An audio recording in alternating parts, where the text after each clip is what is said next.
Good evening, everyone, and welcome to another round of sound. This is the #1 Cochran Sports Showdown. I'm Bob Pompeani. Thanks so much for joining us. We have a lot to get into tonight, including the NHL, getting closer to the start of training camp. And there's one hub city that we know about. Which will be the other city, and is Pittsburgh in the running? We'll talk about that. The NFL, well, they got some decisions to make when it comes to finances. The Steelers have a lot of guys up for contracts. They signed 2 guys this week.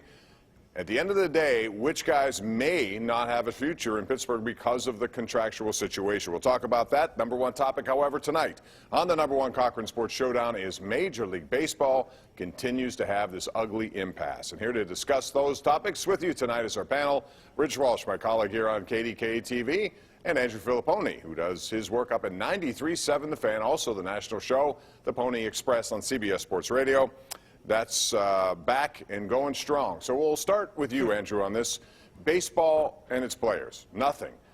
Owners continue to dangle these things out, new proposals, which essentially were the same proposals, only moved a little differently, but the numbers were all the same. So they're not going to have any kind of togetherness on this, which means the commissioner will enforce what he can do, and they'll play a season. Who's to blame when it comes to players versus owners? Well, I saw a contract the other day that Turner Broadcasting guys gave the owners during this horrible pandemic and during this dire straits economic situation. Turner Broadcasting just gave the owners $1 billion. Are you kidding me? And so I think it's all on them. We have this dilemma where owners are hedge fund managers, guys. They're not baseball fans. They don't love baseball. They're not looking at it like they need a legitimate season. They're trying to make sure they don't lose money, and that's bad for the game, and they have squandered a situation where they could have had the stage to themselves this summer, and instead their desire to make as much money as they possibly could got in the way of the good of the game. Okay, I want to be transparent here. You know, if we could rewind this, a month or 2 months, I think I was the only one that was on board with the owners. Now I've done a complete 180, and I'm with the players. I think the owners are at complete fault here. And I loved what Jameson Tyown yesterday. He basically said in his tweet that, you know, they're treating this like a normal CBA negotiation. It isn't. You know, why didn't Rob Manfred step up? I don't even think this guy likes baseball. Why did he step up about a month ago and said, you know what, you guys aren't going to figure things out. We're going to do a 72-game season, 80-game season, and it's going to start on July 4th, and we're going to help this country heal. Why did that happen? Because there are owners that would lose too much money from that, and that's what all they care about, I hate that they're crying poor right now. Like you just said, they're getting a multi-year, multi-billion-dollar deal from Turner Broadcasting.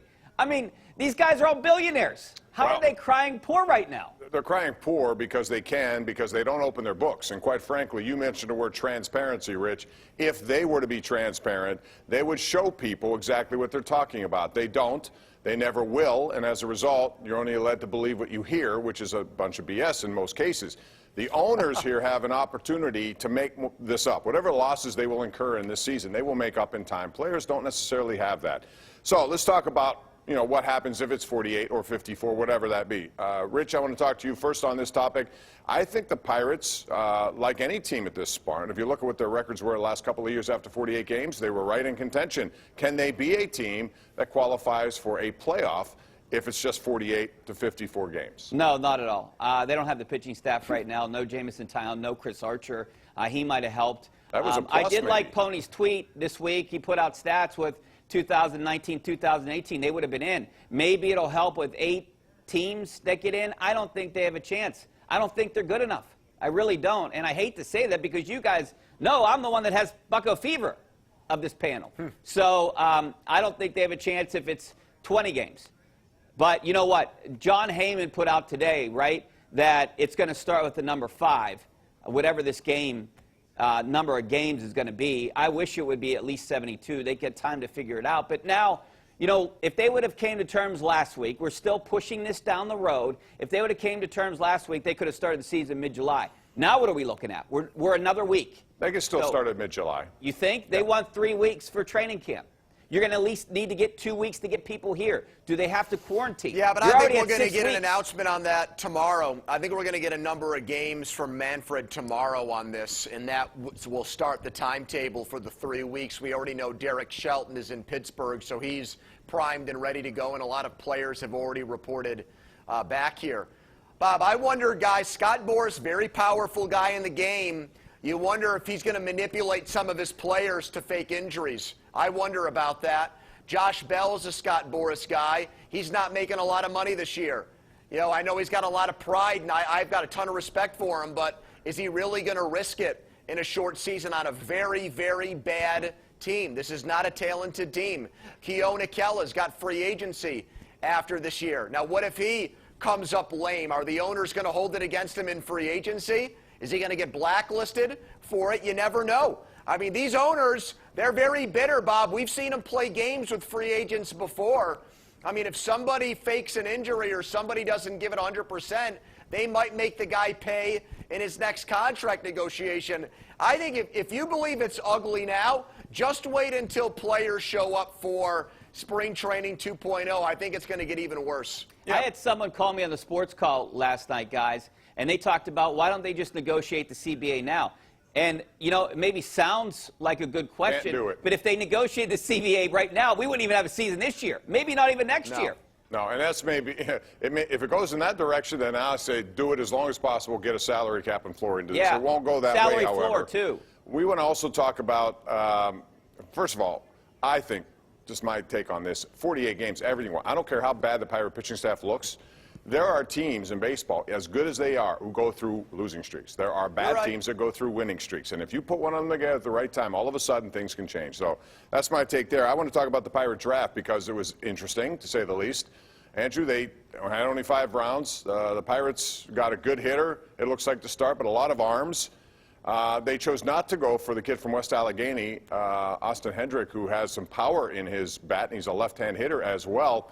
Looking back at that draft, it's hard to assess now, but do you think that's going to be a good move for them?